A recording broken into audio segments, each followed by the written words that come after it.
Your honour, page number 61 में proceeding in camera का interlocutory application मैंने दिया हुआ है और उसके साथ में ये साइटेशन रेफरेंस भी दिया हूँ सुप्रीम कोर्ट का, जिसके पेज नंबर 76 इसमें ऑनरेबल सुप्रीम कोर्ट कहते हैं most desktops and mobile devices have camera there by facilitating the ease of online communication in audio visual mode.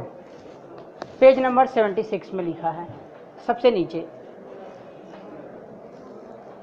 Para number 17।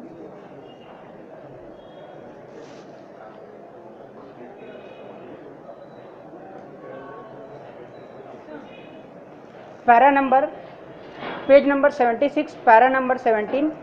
This court must also take a robust view of today's condition. We are living in an age of technology. नीचे मैंने highlight किया है most desktop and mobile devices have cameras thereby facilitating the ease of online communication in the audio visual mode। मतलब desktop, laptop, mobile camera, ये सब की बात किया गया है। इसके अलावा पेज नंबर 96 यहाँ पे ऑनरेबल सुप्रीम कोर्ट कहते हैं family court must encourage the use of technology to facilitate speedy and effective solution. Above all, it must be acknowledged that a wholehearted acceptance of technology is necessary for courts to meet societal demands for efficient and timely justice।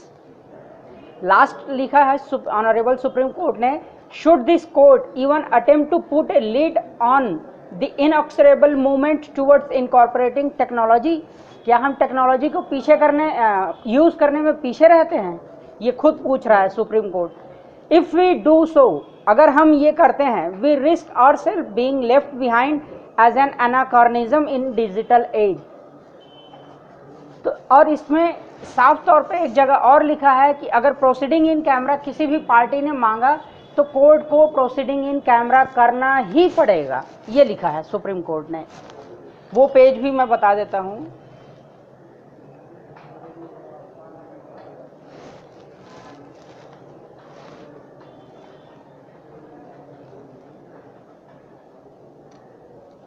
Page number 40, para number 45।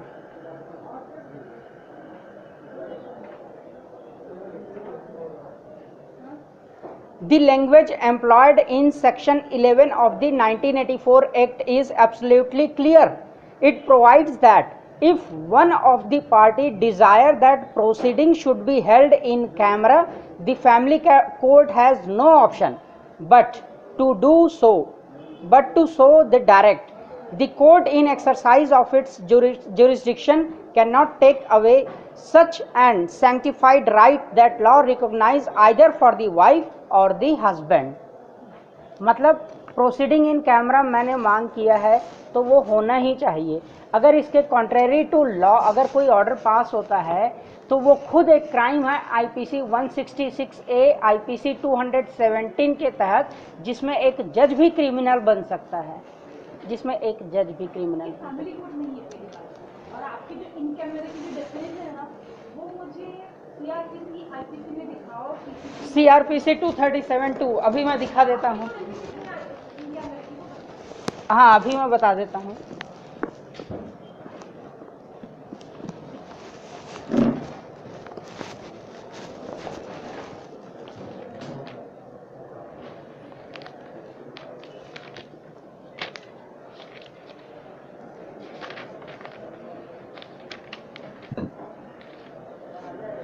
CRPC 237 subsection 2, every trial under this section shall be held in camera if either party thereto so desire or if the court thinks fit so to do। ये रहा ये book. वो in camera मुझे पता है, आप जो इन कैमरे की डिफिनेशन बता रहे हो वो कुछ अलग है। वही कैमरे की डिफिनेशन है। अगर हम यहाँ किसी से बताओ, वो लीगल प्रोविजन बताओ।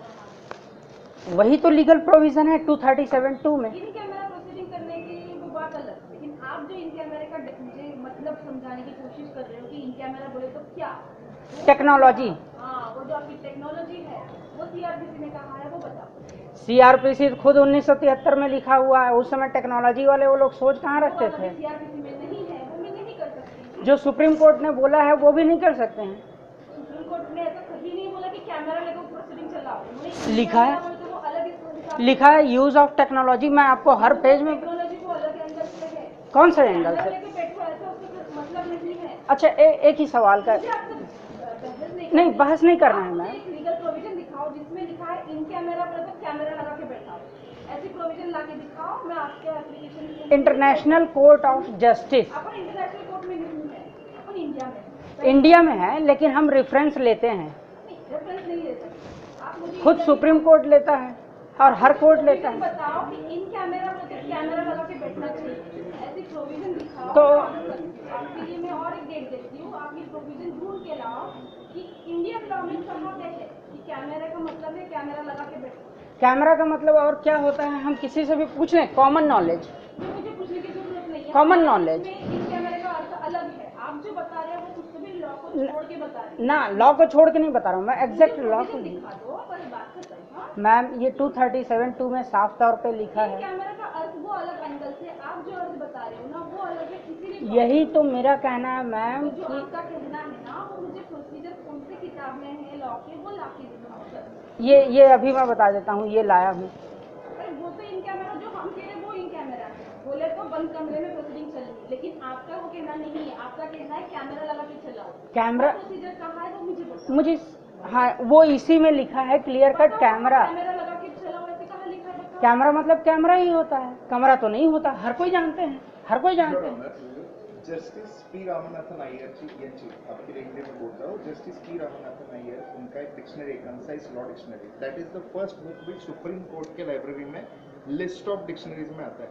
In that book it is very much defined, in camera means in जज प्राइवेट चेम्बर। This हाँ, is the ये what the एक definition minute which is given. वो कहाँ से आया मैं भी बताता हूँ, वो कहाँ से आया। I'm not relevant, like consider मैं इनको that बताता I had to make a submission just ठीक to है, assist the वो court. कहाँ से आया। 100 ईयर पहले यूनाइटेड स्टेट्स ऑफ अमेरिका में ब्लैक नाम का आदमी था जो 100 साल पहले उस जमाने में इन कैमरा का डिफिनेशन वैसा लिखा था। वो 100 साल पुरानी बात है। आज सुप्रीम कोर्ट कहता है टेक्नोलॉजी यूज करो, तो कोर्ट को किस बात का डर है? मेरा सिंपल सा सवाल है। टेक्नोलॉजी लाओ कहाँ से? मेरे पास है, ये बैग में सारा सामान है टेक्नोलॉजी। इस्तेमाल नहीं कर सकती हूँ, मुझे सुप्रीम कोर्ट ने देना चाहिए। ये कंप्यूटर सुप्रीम कोर्ट से आया है, ये प्रिंटर सुप्रीम कोर्ट से आया है। जब सुप्रीम कोर्ट मुझे कैमरा देगा उस दिन आपकी केस शुरू करेंगे। चलिए ठीक है मैम, ठीक है हम ठीक है प्रोसीडिंग इन कैमरा छोड़ देते हैं, हम डायरेक्टली मेन पिटिशन के आर्गूमेंट पे आते हैं। मेन पिटिशन के आर्गूमेंट पे आते हैं। मैं इस केस को जल्दी से जल्दी निपटाने के लिए एक तरीका लेके आया हूँ।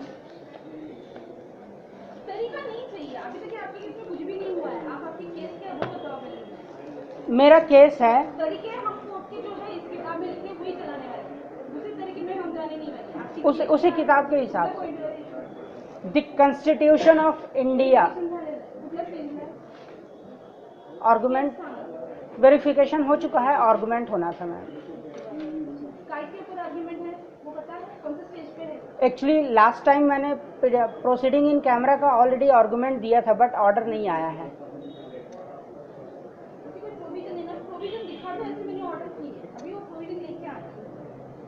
प्रोविजन क्लियर कट किताब में लिखा है, वो अलग है। जो आप बोल रहे हो वो नहीं लिखा हुआ किताब में कि कैमरा लगा के बैठो, ऐसी किताब अच्छा ठीक है ना। चलिए हम खुद ही कर लेते हैं। मेन पिटिशन के आर्गूमेंट पे आते हैं, वो पॉइंट छोड़ ही देते हैं।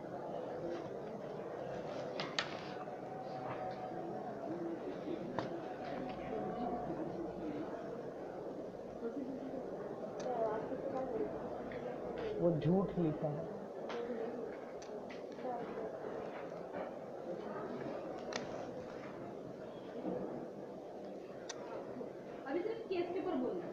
ठीक है, केस के ऊपर ही बोलता हूँ मैं। Page number 63।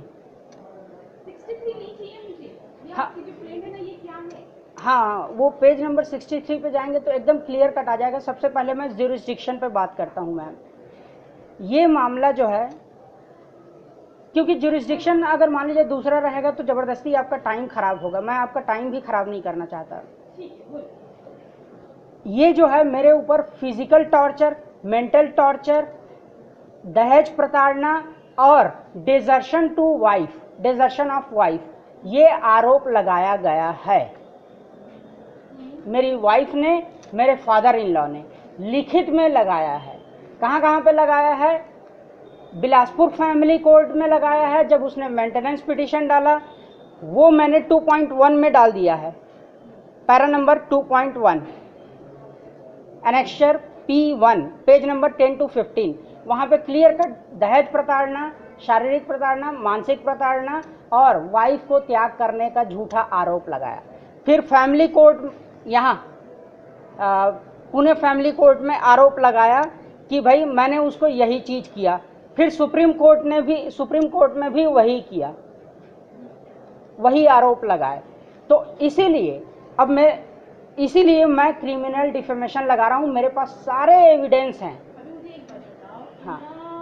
का जो फैमिली कोर्ट है मेरे जुरिसडिक्शन में आता है, ये आपको किसने बताया? ये मुझे इस कोर्ट के चीफ जस्टिस ऑफिस वहाँ पे हैं, सर जो भी हो वो यहाँ के चीफ जुडिशियल ऑफिसर हैं, उनके वहाँ वो लोग वेरीफाई किए, चेक किए। वो बोले कि उसका पुलिस स्टेशन जो होता है इस कोर्ट के अंदर में आता है। वो पुलिस स्टेशन पहिलेचं फॅमिली कोर्ट त्याच्या बेसिसवर कदाचित असेल. अच्छा ठीक नवी है, पेठ आगे. असेल. तो एविडेंस ऑफ एलिगेशंस मैंने बता दिया, उन्होंने रिटर्न में दिया है जिसका सर्टिफाइड कॉपी मैंने सबमिट कर दिया है। मार्कर से हाईलाइट कर दिया है कि कहाँ कहाँ पे उन्होंने मेरे ऊपर झूठे आरोप लगाए, ठीक है। और एलिगेशंस किस लिए लगाते हैं? सपोज कीजिए किसी जज के ऊपर कोई एलिगेशंस लगाएगा कि ये करप्ट है, तो किस लिए लगाते हैं? मानहानि के लिए। सीमित रहिए और जो शब्द इस्तेमाल कर रहे हैं वो संभाल के बोलना है यहाँ पे, ठीक है? मैं जितनी केस एग्जाम्पल उतनी ही बतानी, कोई एग्जाम्पल की जरूरत नहीं होती यहाँ पे। हम यहाँ पे सिर्फ कायदा देखते हैं, एग्जाम्पल नहीं। तो माइंड योर लैंग्वेज, Okay. भी है contempt of court. Under which section में? उनको कंटेम्प्ट ऑफ कोर्ट मुझे पता है। I am not answerable to you. आपको प्रोविजन दिखाने के लिए बोली, आप यहाँ पे सिर्फ प्रोविजन हाँ, लाइए। तो एलिगेशंस मीन टू डिफेम इसके हद में रह के बोलिए। उसी की हद में है मैम, बिल्कुल एविडेंस और लॉ और कॉन्स्टिट्यूशन के आधार पर। Allegations mean to defame and harass. मेरी 4 साल की बेटी क्रिमिनल टेररिस्ट के पास रहने को मजबूर हो गई है। मेरी 4 साल की बेटी। वो तो प्लीडिंग आपसे पूछ रही है, आप भलते ही कैसे जा रहे हो? और तो मेरे पास फोन कॉल रिकॉर्डिंग है, SMS और व्हाट्सएप के चैट रिकॉर्डिंग है जो मैंने ऑलरेडी सबमिट कर दिया है। उसमें उसने क्लियर कट कहा है कि मैंने उसे कभी हाथ तक नहीं लगाया, मारा तक नहीं, गाली तक नहीं दिया। वीडियो रिकॉर्डिंग है जिसमें साफ तौर पे लिखा है कि मैंने उसे गाली तक, वो खुद कबूल करती है कि मैंने उसे गाली तक नहीं दिया कभी जिंदगी में। फिर मेरे ऊपर इतने सारे आरोप क्यों लगाई है? तो स्वाभाविक है कि वो मुझे बदनाम करने के लिए ही लगाई है ना। तो ये सारे एविडेंस है मैम। और ऊपर से उसने जो पिटीशन और रिस्पांस सबमिट किया है वो एज पर Indian evidence act section 56 judicially noticeable fact है। एज पर Indian evidence act section 58 facts admitted need not to be proved again. इसीलिए ये क्लियर कट मामला बनता है कि भाई हाँ, उसने क्रिमिनल डिफेमेशन किया है, मेरी वाइफ ने, मेरे फादर इन लॉ ने। और उसके अलावा मेरे पास सुप्रीम कोर्ट के और भी रिपोर्ट हैं, NCRB का भी रिपोर्ट है। अर्नेश कुमार की जजमेंट आपने खुद पढ़े होंगे। सुप्रीम कोर्ट कहता है कि 96% चार्जशीट होता है दहेज प्रताड़ना के केस में, लेकिन हमारा कन्विक्शन 87% फेल होता है। और अगर उसमें से मैं 304 भी हटा दूं तो हमारा कन्विक्शन सिर्फ 3.99% कुछ आता है, मतलब 96% दहेज प्रताड़ना का केस झूठा है। उसके अलावा सारे फैमिली मैटर पे दहेज प्रताड़ना के आरोप लगाए जाते हैं। अगर सबको हम इंक्लूड करें तो सारे आरोप में 99% आरोप झूठे होते हैं। ये मैं नहीं कहता हूँ, खुद सुप्रीम कोर्ट का जजमेंट और national crime record bureau of India कहता है। लेकिन ऐसा होता क्यों है? होता इसलिए है क्योंकि हम कोर्ट के पास आते नहीं हैं कि इनको आप पनिश करो, या कोर्ट उनको पनिश नहीं करता। जबकि ये क्लियर कट मामला बनता है क्रिमिनल कॉन्स्पिरेसी का, अगर उसने दहेज प्रताड़ना का केस लगाया है तो, या नहीं तो फिर क्रिमिनल डिफेमेशन का। तो इसीलिए मैं ऑनरेबल कोर्ट के पास आया हूं कि आप जस्टिस कीजिए, क्रिमिनल को सजा मिलनी ही चाहिए। आप पूरा पढ़ सकते हैं मैम मेरा पिटिशन, एक एक शब्द जो मैं कह रहा हूं बिल्कुल सही है, पूरे सबूत के साथ कह रहा हूं, पूरे सबूत। इवन सुप्रीम कोर्ट झूठा है यह भी मैं पूरे सबूत के साथ कहता हूं, और सुप्रीम कोर्ट के खिलाफ भी मैंने केस कर रखा है, क्योंकि वो झूठा है, चीटर है, ये मैंने केस कर रखा है सुप्रीम कोर्ट के खिलाफ, आप देख सकते हैं। इसमें जो लिखा है ना उसका ही मुझे पता, इसमें ही इसी का मामला है, इसी का मामला है, इसी का मामला है। आपने जो कुछ प्लीडिंग की है आपकी वाइफ के खिलाफ, ससुर के खिलाफ, जो आप मुझे हाँ, करके बताइए, तो मेरा प्रेयर है, ऑनरेबल कोर्ट में be please to pass prosecute under section. आता है कि क्या ऑफेंस हुआ है वो मुझे आप बताइए। आप जो बोल रहे हैं फैमिली कोर्ट में डॉक्यूमेंट से वो बताइए, वो सब छोड़ के आप बाकी की आर्ग्यूमेंट किए जा रहे हैं। ठीक है, एक एक पॉइंट मैं बताता हूं ma'am. Page number 63 para number 2.1 maintenance petition MJC number 329/2015।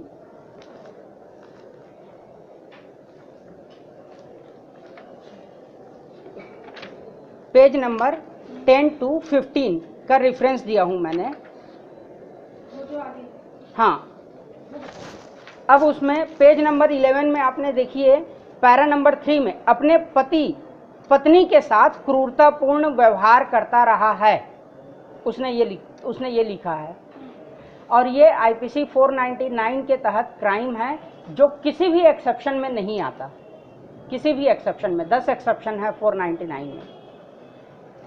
अनावेदक के क्रूरतापूर्ण व्यवहार व शारीरिक व मानसिक प्रताड़ना, ये आरोप लगाया है। पेज नंबर 12 में पैरा नंबर 7 आवेदिका अपने पुत्री के साथ अपने मायके में अपने माता पिता के साथ सीपत बिलासपुर दिनांक वो से आवेदक बिना किसी कारण के परित्याग कर दिए जाने के कारण डेजर्शन का आरोप लगाया, जबकि उसने खुद कबूल किया है फोन कॉल रिकॉर्डिंग में कि वो मुझे छोड़ के गई है। ये सबूत भी मैं पेश करूंगा। पैरा नंबर 8 पत्नी आवेदिका के साथ दहेज को लेकर ताना देता रहा, दहेज प्रताड़ना वाला आरोप। हमेशा दहेज में कम रुपया लाई हो कहते हुए आवेदिका के साथ दुर्व्यवहार करते रहे। इस प्रकार अनावेदक के द्वारा आवेदिका के साथ ऊपर लिखे अनुसार क्रूरतापूर्ण व्यवहार करते हुए मानसिक एवं शारीरिक रूप से प्रताड़ित करते थे। पेज नंबर 13 फिर से यहाँ पे आरोप लगाया, क्रूरतापूर्ण व्यवहार एवं प्रताड़ना, उपेक्षापूर्ण व्यवहार, बिना किसी कारण के अनावेदक द्वारा अपनी पत्नी एवं पुत्री का परित्याग कर दिए जाने।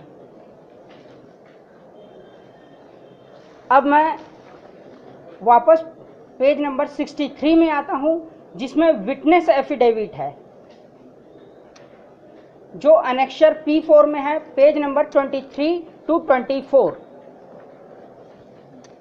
जो कि सेम पिटिशन का वहां पे 18/4 चीफ एफिडेविट चलता है वो।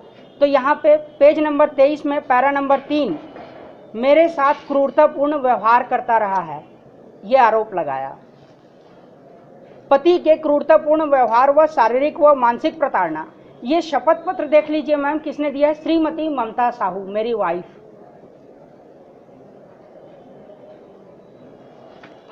पेज नंबर 24 में आता हूं, यहां पे परित्याग कर दिए जाने का आरोप लगाया है पैरा नंबर 7 में।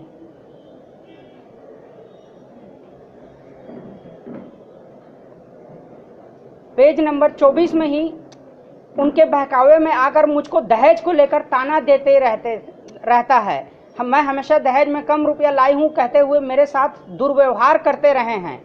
इस प्रकार मेरे साथ ऊपर लिखे अनुसार क्रूरतापूर्ण व्यवहार करते हुए मानसिक एवं शारीरिक रूप से प्रताड़ित करते थे, ये झूठा आरोप लगाया। पेज नंबर 25 क्रूरतापूर्ण व्यवहार एवं प्रताड़ना तथा उपेक्षापूर्ण व्यवहार, ये लिखा है, जबकि क्रॉस एग्जामिनेशन में उसने खुद कबूल किया है कि मैं उसको फ्लाइट में घुमाता था, खंडाला लोनावाला सब जगह घुमाता था, मल्टीप्लेक्स में पिक्चर दिखाता था, उसके बाप ने तक कभी नहीं दिखाया घुमाया, ये कबूल किया। इसमें है, मैं दिखाऊंगा वो पेज भी। 60,000 रुपया मासिक राशि की आवश्यकता है, उसने मेंटेनेंस मांगा है 60,000 रुपया मासिक। यहाँ तो बहुत लोगों की किसी की कमाई नहीं होगी 60,000 रुपए, वो फ्री में बैठे बैठे मकारी में खाना चाहती है। जिसको honourable Madhya Pradesh high court के इंदौर बेंच ने क्लियर कट इंग्लिश में कहा है, किसी को डोल बना के हम यहाँ पे खिला पिला नहीं सकते हैं, अगर समाज को प्रोग्रेस करना है तो करके। एनीवे, मैं वापस आता हूं, पेज नंबर 26, एनेक्शर P5, यहां पे है एक्यूज नंबर 2 राम अवतार साहू। पैरा नंबर 2, मेरी पुत्री ममता साहू को गौना करा के अपने घर वाला ले गया, वो लिखा है। पैरा नंबर 3, मेरी पुत्री के साथ क्रूरतापूर्ण व्यवहार करता रहा है। मेरी पुत्री अपने पति के क्रूरतापूर्ण व्यवहार व शारीरिक व मानसिक प्रताड़ना के बावजूद अनावेदक के व्यवहार में मेरी पुत्री के प्रति कोई परिवर्तन नहीं आया, ये लिखा है। Page number 27, page number 27, para number 7, तीसरा लाइन, बिना किसी कारण के परित्याग कर दिए जाने के कारण वो मायके में रह रही है, ऐसा लिखा है। पैरा नंबर 8, मेरी पुत्री को दहेज को लेकर ताना देता रहता है, मैं हमेशा दहेज में कम रुपया लाई हूं कहते हुए उसके साथ दुर्व्यवहार करते रहे हैं। इस प्रकार अनावेदक के द्वारा मेरी पुत्री के साथ ऊपर लिखे अनुसार क्रूरतापूर्ण व्यवहार करते हुए मानसिक एवं शारीरिक रूप से प्रताड़ित करते थे। ये चीफ एफिडेविट में मेरे फादर इन लॉ राम अवतार साहू ने लिखा है। पेज नंबर 28, फिर से उसने लिखा है, बिना किसी कारण के पत्नी का परित्याग कर दिया, पैरा नंबर 11 में लिखा है। पैरा नंबर 14 में लिखा है, बिना किसी पर्याप्त कारण के परित्याग कर दिया, जबकि उसने खुद कबूल किया है कि वो छोड़ के गई है। मेरे पास फोन कॉल रिकॉर्डिंग है and as per the Indian evidence act section 65 भी मैं वो सबमिट कर दूंगा। अब आते हैं हम annexure P6, witness statement response accused 1 इन MP नंबर 744/15, मतलब पुणे फैमिली कोर्ट में।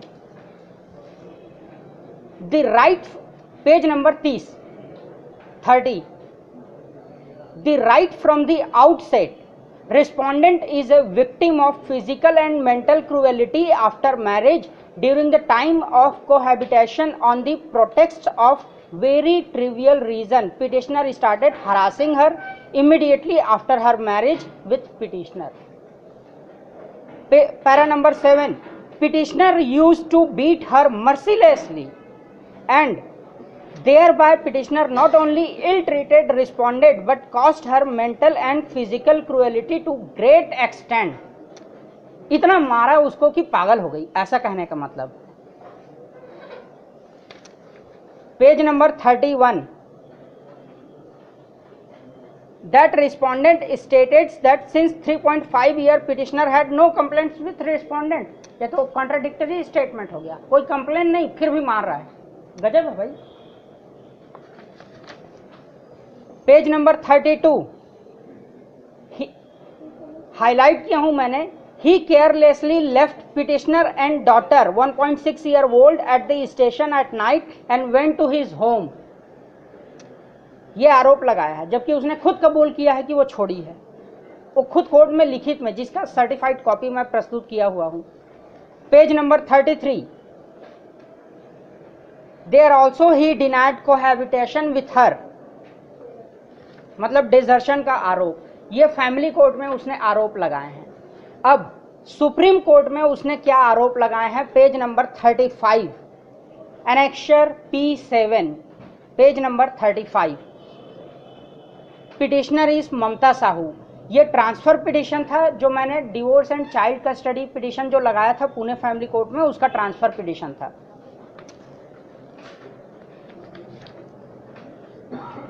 पेज नंबर 37,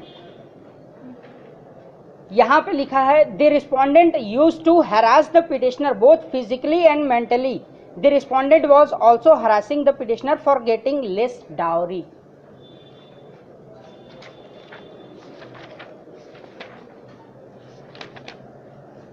पेज नंबर 41, उसने ग्राउंड में लिखा है,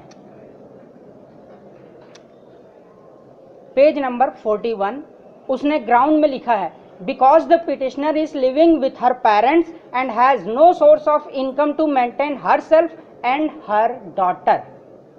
क्लियर कट पेज नंबर 41 3.1 में लिखा है कि उसके पास कोई सोर्स नहीं है, जबकि खुद पुणे फैमिली कोर्ट ने इस पिटिशन फाइल करने के 1.5 साल पहले 7,500 रुपये बेटी के नाम से मेंटेनेंस ग्रांट किया है। तो सुप्रीम कोर्ट ने उसने परजुरी क्राइम किया और क्रिमिनल सुप्रीम कोर्ट ने उसको कुछ नहीं किया, इसीलिए ये सब क्राइम बढ़ते जाता है।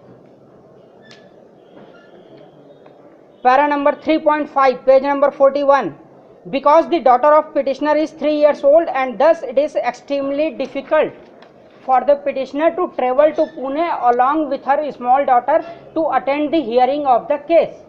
मतलब पुणे फैमिली कोर्ट में divorce and child custody case attend करने में बच्ची के साथ आने में उसको प्रॉब्लम होती है, इसलिए केस को ट्रांसफर कर दो, उसने ये बोला। बच्ची को तो वो कभी लेके आई नहीं, पुणे फैमिली कोर्ट उसके हाथ पांव जोड़ रही थी, 3 बार उसने ज्वाइंट परचेस ऑर्डर पास किया, फिर भी उसने मुझको बच्ची को बिलासपुर के फैमिली कोर्ट के पार्किंग एरिया में नहीं मिलाया।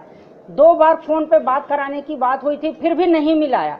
पुणे फैमिली कोर्ट ने ज्वाइंट परचेस ऑर्डर पास किया था, फिर भी वो नहीं मिलाया, इसलिए उसके अगेंस्ट में कंटेम्प्ट ऑफ कोर्ट चल रहा है पुणे फैमिली कोर्ट में, सेक्शन 2B सेक्शन 12 के तहत, क्योंकि उसने ऑर्डर नहीं माना पुणे फैमिली कोर्ट का।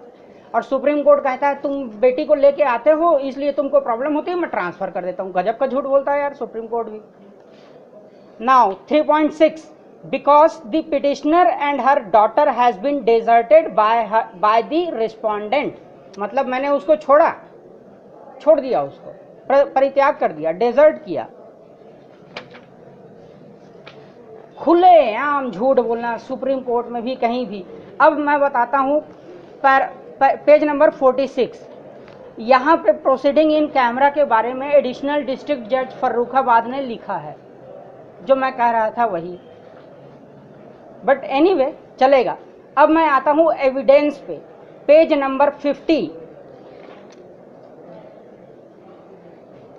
अब ये एलिगेशंस लगाए हैं, ऑब्वियसली या तो एलिगेशंस करेक्ट हैं और करेक्ट नहीं हैं तो फिर ये क्रिमिनल डिफेमेशन के दायरे में आता है, आईपीसी के section 499, 500 and 501।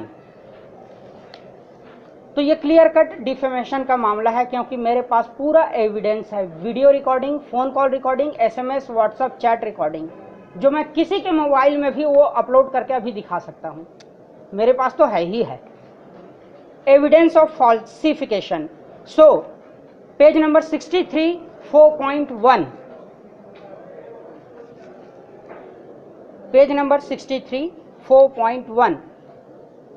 Accused 1 Mamta Sahu called from mobile number this to complainant husband Jayendra at mobile number this, page number 63 para number 4.1, at 3 April 5:32 PM and confessed in phone call which are recorded and available to present before the honorable court. The conversation was, it was in Hindi। मैंने बोला अच्छा ठीक है, तो कोई मारने वाली बात नहीं है, राइट, तुम एग्री करते हो ना? तो उसने कहा, ममता ने कहा आप मारे पीटे तो हो नहीं, ये चीज तो मैं उस दिन भी बोल रही थी, मारना पीटने वाला तो कुछ था ही नहीं। ये उसने कबूल किया है, जिसका फोन कॉल रिकॉर्डिंग मेरे पास है। Now 4.2, there are several video recording where accused one has clearly admitted in front of Pune family court and Bilaspur family court, which clearly proves that both accused falsely alleged against complainant। Video recording है Pune family court और Bilaspur family court का मेरे पास, जिसमें उसने कबूल किया है कि मैंने उसे कभी हरास नहीं किया। वो वीडियो रिकॉर्डिंग आप जब कहें तब मैं दिखाने को तैयार हूं, लैपटॉप में मेरे पास अभी है। 4.3, complainant clearly written in his petition MP number 744/2015। ये जो अभी हमने पढ़े हैं उसका रिस्पांस, उस पिटीशन में मैंने क्लियर कट लिखा है कि वो मुझे झूठे दहेज केस में फंसाने का बहुत कोशिश करती है, इसीलिए मेरे पास आना चाहती है और ऐसी कोशिश कर रही कि दहेज का केस बना सके। उसके बावजूद उसके रिस्पांस में उसने डाउरी से रिलेटेड एक वर्ड भी नहीं लिखा। अगर डाउरी का मामला बनता तो जरूर लिखा होता मैडम। ये अनेक्शर P6 में मैंने अटैच किया है ये evidence. Para number 4.4 page number 64, accused one and complainant, मतलब मैं और मेरी वाइफ एक्यूज्ड वन ममता साहू, SMS और व्हाट्सएप चैट कन्वर्सेशन हुआ है सिंस 2015, वो सब मैंने यहाँ सबमिट कर दिया है एनेक्शर P9 में। इस एनेक्शर में आप क्लियर कट देखेंगे, अगर दहेज प्रताड़ना हुई होती, मानसिक प्रताड़ना, शारीरिक प्रताड़ना हुई होती तो वो कभी भी कंप्लेन करती कि आप मुझे उस दिन क्यों मारे, उस दिन दहेज क्यों मांगे, इतना दहेज हम नहीं दे सकते, मुझे प्लीज मत मारो, मुझे प्लीज मत छोड़ो, ये बोलती, लेकिन कहीं भी नहीं बोला है। इससे ये साबित होता है कि वो खुद छोड़ के गई है।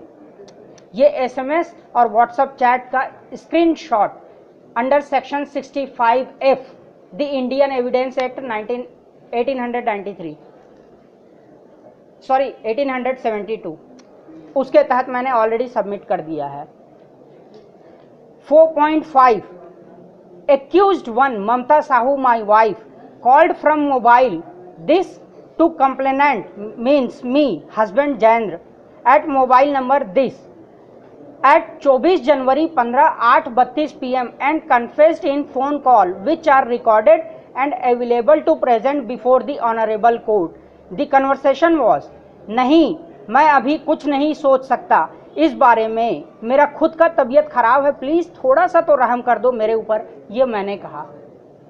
बदले में मेरी वाइफ क्या बोलती है, मैं आपके ऊपर रहम की हुई हूं ना, इसीलिए मैं उस दिन, मतलब 3 जनवरी 15 के दिन तुरंत आपको छोड़ करके आ गई थी। आपने बोला ना आपकी तबीयत खराब है, इसलिए मैं तुरंत आ गई थी, वरना बच्चा को पकड़े पकड़े, एक बच्चा को लेकर के मैं कैरी कर रही हूँ, ठीक है। बच्चा संभालना इतना आसान बात नहीं है। बार बार तुम मुझे बोलते हो ना अकेली माँ बनी हो करके, बच्चा संभालना इतना इजी काम नहीं है। बच्चे को लेकर बार बार आओ, बार बार जाओ। आपका तबीयत खराब था, आपका रिस्पेक्ट की, इसलिए मैं वहां से वापस आई थी, रहम की थी, इसलिए वहां से वापस आई थी मैं वहां से।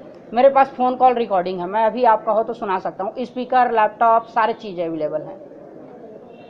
और Indian evidence act section 65B के तहत मैं वो सुना सकता हूँ। तो ये है मैडम। नाउ 4.6, 23 नवंबर को ये जो फोन कॉल हुआ था, एक्यूज ने कहीं भी डिस्कस नहीं किया 23 नवंबर से लेकर के आज तक में। एक्यूज 1, एक्यूज 2 ने कहीं डिस्कस नहीं किया है आज तक मुझे कि दहेज नहीं दे सकते, दहेज के लिए क्यों प्रताड़ना करते हो, मारते क्यों हो, पीटते क्यों हो, कभी डिस्कस नहीं किया। झूठा आरोप कोर्ट में सिर्फ इसीलिए लगाया कि कोर्ट का गलत इस्तेमाल कर सके, और किया, कोर्ट का गलत इस्तेमाल किया, इसलिए कोर्ट पे ज्यादा भरोसा नहीं रहता लोगों को। और ये मैं नहीं, खुद सुप्रीम कोर्ट ने लिखा है। ये सारे चीज एविडेंस जो उसने किए हैं वो खुद कबूल की है, जो इंडियन एविडेंस एक्ट सेक्शन 58 के तहत प्रूव करने की जरूरत नहीं है, और जुडिशली नोटिसेबल फैक्ट है, सर्टिफाइड कॉपी है मेरे पास, इसीलिए ये गिल्टी प्रूव होती है। और डेफिनेटली वो CRPC 200-190 के तहत उसको प्रोसिक्यूट किया जाए, इंक्वायरी किया जाए, आप लोगों के फॉर्मेट में या जुडिशियल पुलिस के फॉर्मेट में जो भी रहता है वो उस इंक्वायरी को वो दर्ज करें, और उनके अगेंस्ट में IPC के सेक्शन 499, 500, 501 एंड 34 का क्राइम रजिस्टर करें।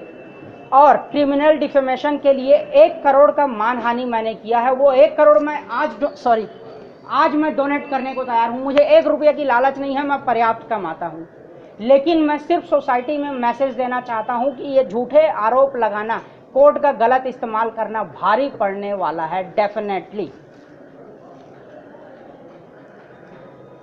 Honourable court, this is my prayer.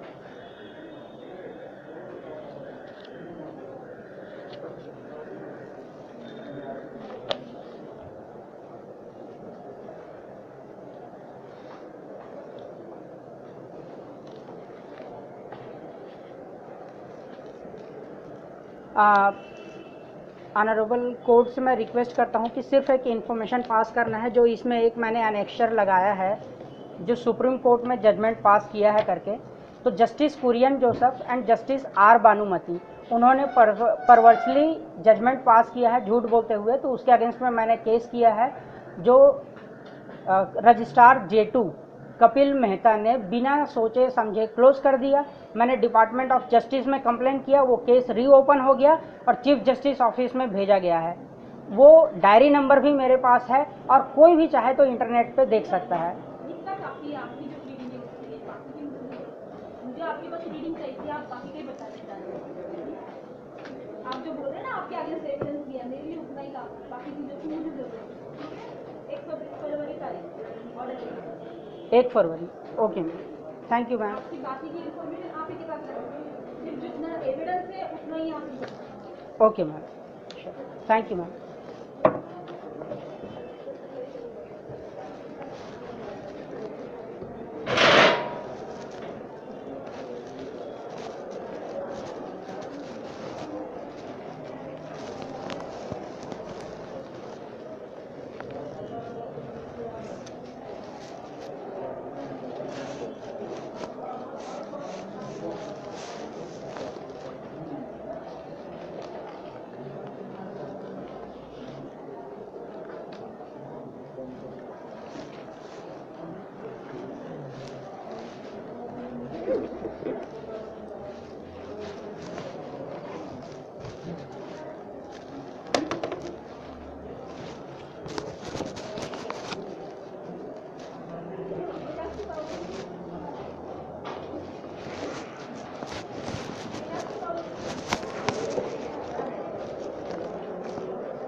ये आने दो।